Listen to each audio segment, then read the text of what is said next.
l'écroulement de l'horizon révolutionnaire, comme on dit, l'effacement progressif dans le salut commun, des croyances dans le salut commun, la perte de confiance dans la politique, réduite dans l'imaginaire dominant comme une espèce de jeu gratuit entre les partis en alternance, dans les projets collectifs, etc., nous a fait passer à une époque du tout éthique.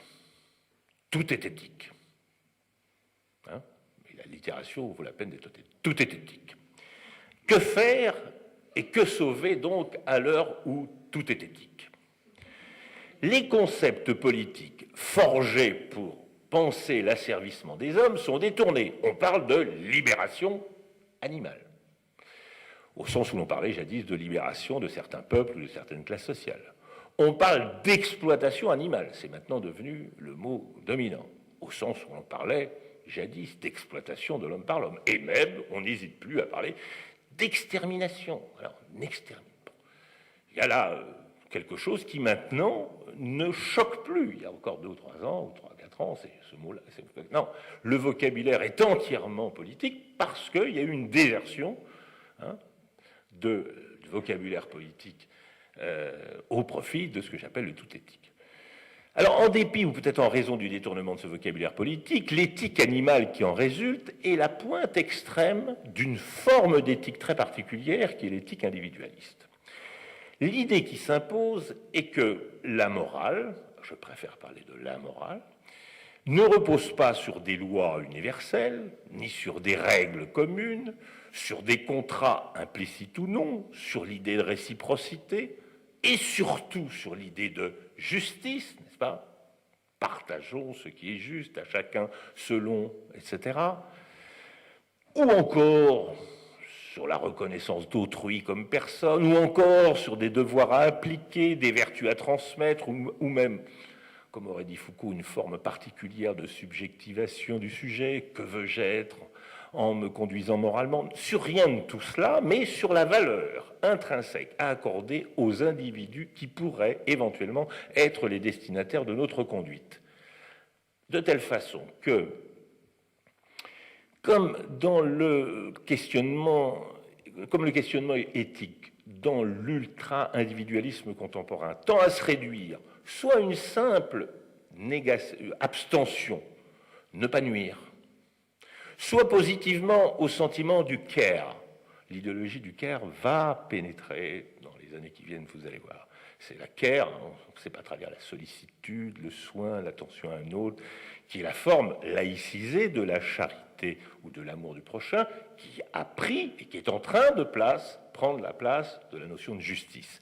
La question qui se pose alors naturellement est quels sont les destinataires de cette abstention ou de cette attention? La réponse tient dans l'invention de la notion qu'on appelle, et qui va faire florès, de passion morale, dont l'animalisme démontre désormais sans peine qu'elle déborde nécessairement celle d'agent moral, c'est-à-dire vous et moi, puisqu'elle inclut, évidemment, elle inclut les enfants, les idiots congénitaux, je vous assure, c'est tout, et forcément les bêtes, qui sont des patients moraux, mais qui ne peuvent pas agir moralement. Et donc, voilà ce qui s'impose. À cette même logique ultra-individuelle correspond la montée irrépressible de ce qu'on appelle les droits subjectifs. On ne parle plus de nos vertus éducatives ou de nos devoirs vis-à-vis de nos enfants, mais des droits de l'enfant. On ne parle plus d'égalité et de justice, mais des droits de la femme. Et bien entendu, dans le droit fil de ces droits, des droits de l'animal. Ce qui repose, outre sur l'essentialisation de l'animal, comme si c'était un être, sur une réinterprétation individualiste et moraliste de l'idée de droits de l'homme. Je rappelle que les droits de l'homme étaient l'affirmation d'un territoire d'indépendance à l'égard du pouvoir souverain ou de la toute-puissance des États. Ça marquait une limite, ce que ne pouvait pas faire le pouvoir.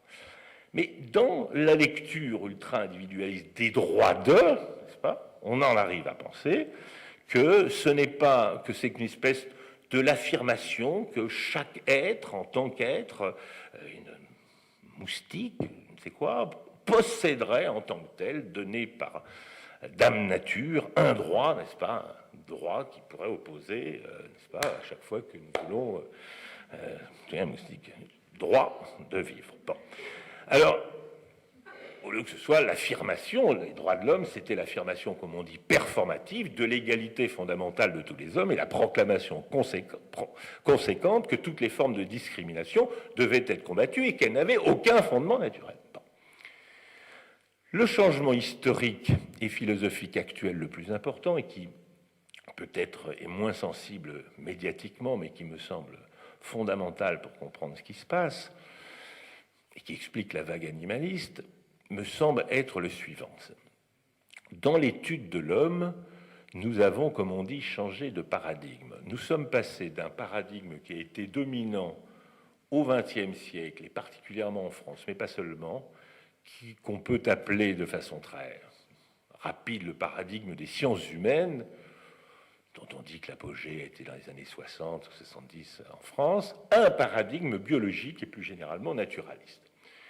Les sciences humaines, appelons ça comme ça, étaient fondées sur l'idée que l'homme avait une spécificité qui l'opposait au reste de la nature. Une spécificité d'objet qui permettait de justifier la spécificité des méthodes et des concepts de ces sciences.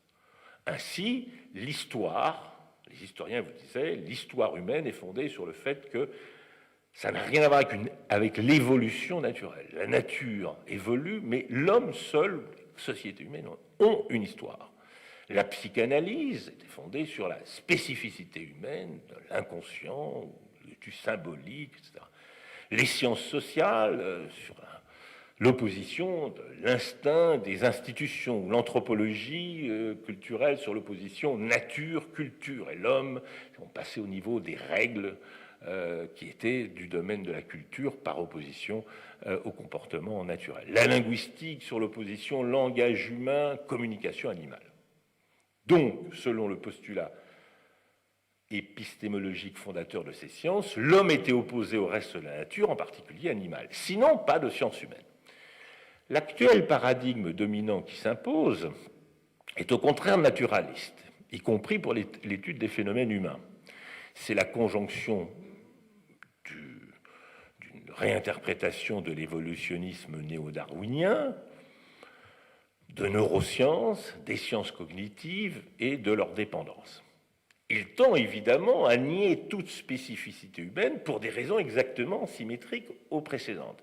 Il s'agit cette fois de justifier des théories, des méthodes, des concepts eux-mêmes naturalisés dans l'étude des êtres naturels, dont font partie les hommes au même titre que alors les singes, évidemment, ou toutes les autres animaux. Alors, aux oppositions de jadis, homme-animal, nature-culture, qui étaient faites pour penser l'homme, s'est substituée une vision unitaire du monde naturel dans lequel l'homme n'est forcément qu'un élément. On proclame, et il y a des livres qui se publient tous les jours qui portent même ce titre, la fin de la spécificité humaine, la fin du propre de l'homme. On affirme que c'est par exemple la quatrième humiliation après les trois premières, l'homme est à présent, et il suffit d'ouvrir la moitié ou les trois quarts des livres qui se publient, que ce soit de la part de biologistes à qui on demande de vulgarisation, ou que ce soit de la part de philosophes qui sentent tourner le vent. Voilà. Tous les jours se publie, on vient même on parlait hier avec Jean-Pierre Ligard, de donner un prix de la recherche universitaire, une thèse qui fait rire, bon, enfin bref, sur le fait que tout ce qu'on proclamait naguère comme propre de l'homme, la vie politique, la culture, le langage, l'art, les symboliques, les règles morales, etc., c'est déjà chez l'animal. Alors, vous demandez chez la puce, non, l'animal. Bon, alors, l'homme et l'animal, n'est-ce pas, ne sont-ils pas l'un et l'autre le fruit de la sélection naturelle? N'ont-ils pas en commun un cerveau, un génome? Rendez-vous compte, Madame Michu, l'homme n'a que 1% de différence génétique avec les chimpanzés, ils l'ont dit à la télé. Bon. Et 20% avec la souris. Si, je vous assure, ils l'ont dit. Bon.